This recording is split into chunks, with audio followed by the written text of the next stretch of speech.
કેમ ગયા? સરપંચ આવ્યા છે? એ આવો સરપંચ, આવો આવો. સરપંચ ની ચૂંટણી લડું છું.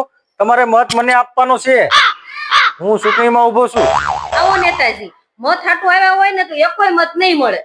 હું તમારા ધાર્યા કામ કરવાનો છું. તમે એક વખત આખેલે મને જીતાડી તો દો. એક પણ મત તમને નહીં મળે. આખેલે તમારે મને જીતાડવાનો છે. જીતાડવાનું તમારી પાર્ટી જોઈશી. એકાદો મત મારા તરફથી આવે તો. તમારે મહેનત પૂરી કરવાની છે. આખેલે સરપંચમાં હું જ આવવો જોઈએ. આ તો હું બધાને મનાવવાની કોશિશ કરીશ કે તમને જ મત આપે એમ.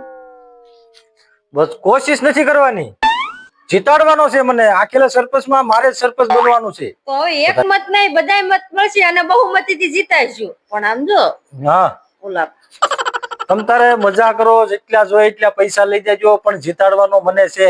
આખેલે ગામનો સરપંચ પાછો હું જ થવો જોઈએ. તમે થાશો 100%. એટલા લઈ જજો, પણ મત મને દેજો. મત તમને બધાય મળશે બહુમતીથી. હું બધાને કહી દે તમને જ આપે એમ. પણ કાંઈ વાંધો નહીં, થઈ જાય છે. બધાય મને મળવા જોઈએ.